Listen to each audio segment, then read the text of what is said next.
ये बहुत सारे शब्द दिए हैं और ये बहुत ही तुच्छ से छोटे से शब्द लगते हैं, लेकिन जब हमें इनको इंग्लिश बनाने में आता है तो हम सोचते रह जाते हैं कि आखिर इनकी इंग्लिश क्या होगी।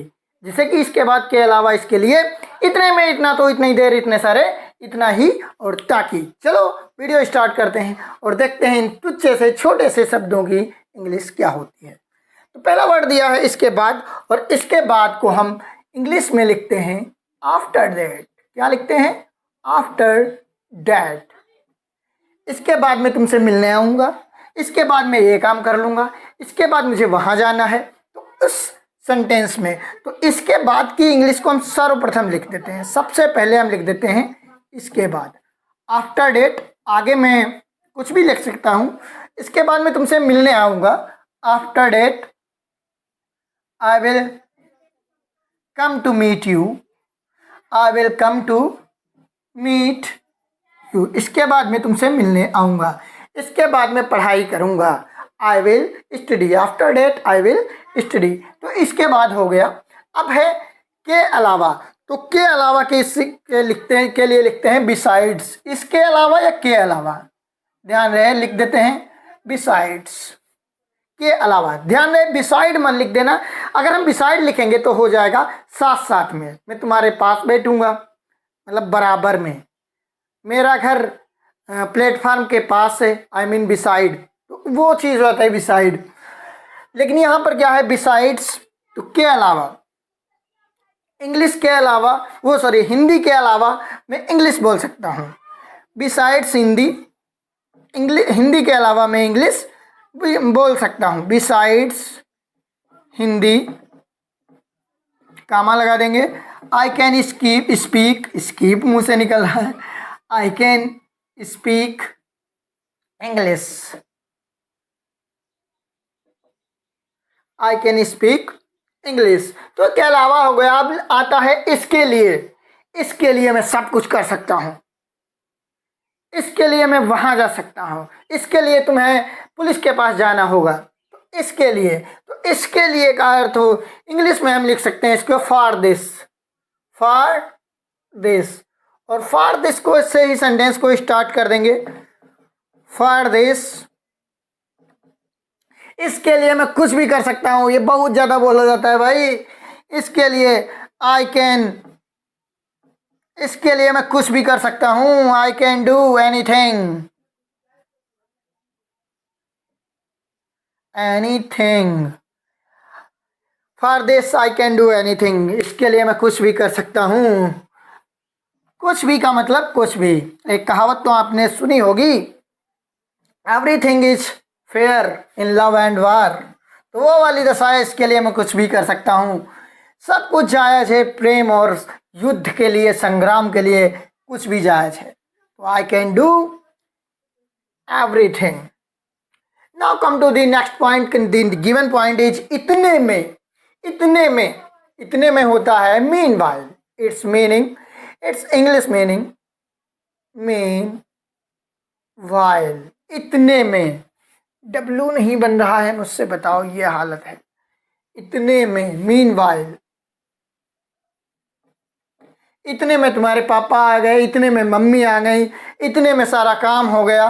तो मीन वाइल सबसे पहले हम लगा देंगे, मीन वाइल ही लिख देंगे। Mean while. Mean while your father came. इतने में तुम्हारे पापा आ गए। Mean while your father came. इतने में तुम्हें देर हो गई, इतने में गाड़ी चली गई। यही सेंटेंसेज होते हैं। इतना तो, अगला सेंटेंस है इतना तो। इतना तो का अर्थ होता है एज मच। क्या होता है? As much. इतना तो मैं नहीं खा सकता। इतना तो हर कोई जानता है। इतना तो मोबाइल ना यूज करो। तो एज मच, इतना तो का अर्थ होता है एज मच। इंग्लिश में बोलते हैं as much I can't eat. As much I can't eat. इतना तो मैं नहीं खा सकता। अगला पॉइंट दिया है इतनी देर। तो इतनी देर के लिए हम लगा देते हैं so long. So long. So long कैसे इसको एग्जाम्पल में डालते हैं। इतना, क्या लिखा है? इतनी देर। इतनी देर तुम कहाँ थे? इतनी देर तुम कहाँ थे?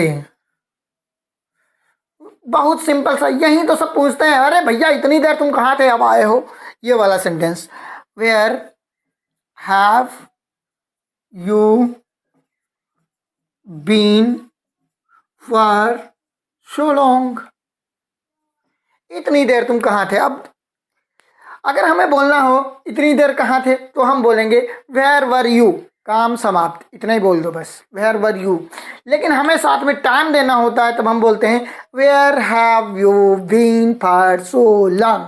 ठीक, आगे सो लॉन्ग फॉर 2 डेज, 2 दिन से कहाँ थे, तो 2 डेज कर देंगे। जब टाइम दिया होता है तो हैव बीन लगा देंगे, वरना तो हमारा काम इतने से भी चल जाएगा, where have you been for so long. चलिए इसको इरेज करते हैं। बड़ा मज़ा आ रहा होगा वीडियो में, उम्मीद करते हैं, और मज़े लीजिए। देखिए इंग्लिश का बोलबाला है, जिसे इंग्लिश आती है वही सब जानता है, बाकी सब बेकार। आप इंग्लिश को शो ऑफ कर सकते हैं और किसी भी सब्जेक्ट को आप शो ऑफ नहीं कर सकते। इतने सारे का होता है सो मेनी। क्या होता है? So many, so many. तो क्या कहते हैं? I can't